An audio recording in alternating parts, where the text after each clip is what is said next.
Hi, I'm Emily Eahrow. And I'm Parker Kent. And welcome to the Friday Update with Dr. Heisch. Thank you so much for being here again this week. Well, thank you both for joining me. Two new hosts. Looking forward to it. Second semester has begun, obviously.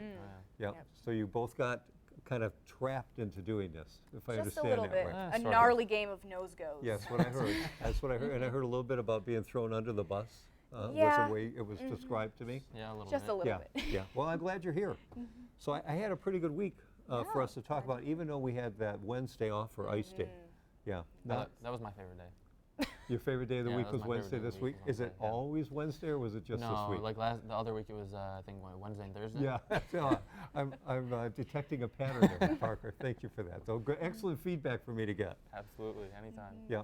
So because of the weather, though, we did have things that were canceled and we had to kind of move around. So one of those was the city wrestling meet this week. So North Farmington, Farmington High School, and the Harrison High School wrestling teams finally got together.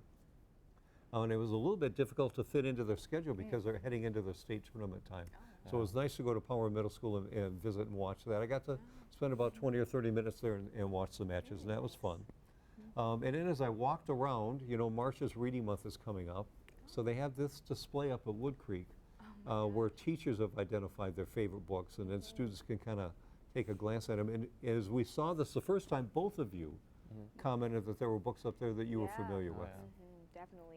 Corduroy, the Lorax, those are some of my favorites growing up, honestly. And it's really good to see, I saw Rosie the Riveter book up there. That's awesome. I'm so glad to see that just in our schools. Yeah, definitely. A lot of fun. And then under feedback, I saw a chart that some of our early elementary students have put together about whether the groundhog would see its shadow or not. And more predicted no, which means early spring, if I remember my groundhog mythology right. Yes. I'm grateful for that. I'm ready for spring after the amount of time that we've had off. But it was fun to see this. You know, math skills, charting skills, all those kind of things. They have the more and the most. They have do. a least and a least They do. and a less. Yeah. Okay. Yeah. They have less and least on the other side, so that they can identify those terms. And then a really neat activity at Longacre where third grade students that were going through owl pellets. So we spent some time with them. You've both done that, right? Yes, back in the day. Yeah. Long time. Well, yes, when you were in third grade, would have been a long time ago. Yeah.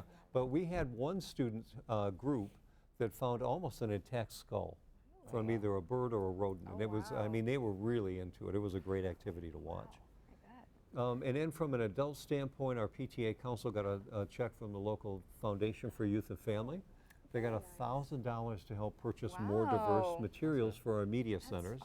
And that's been kind of a theme this year. You guys have done a show at TV10 with one of our students from Forest who did that and did a great presentation to the PTA about her blog that kind of highlights diverse text. So it was fun to be able to follow up on that. And then under efficient and effective, when I was at Hillside, I saw the Farmington Hills Police Department in there with their canine dog, talking about safety and how the dog helps with safety, and we have a great partnership with the city. And then I also saw these art figures in the hallway that were a combination of art and math.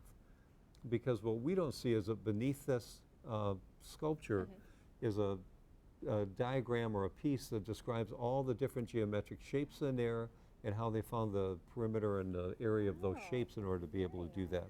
And I thought that was pretty cool. That's really cool, yeah. It is. And then for the why we do our work, well, the Equity Club at Hillside reminded me of some of our why. The fact that their goal is for students to feel confident, included, respected, and welcome is a good reminder for all of us about how we want our schools to be. And then at Longacre, there were two things that I saw. In the cafeteria when I went in to visit with kindergartners at lunch, and if you haven't had lunch with a 5-year-old lately, it's something everybody should experience. It's a treat because they'll tell you anything and everything you want to know.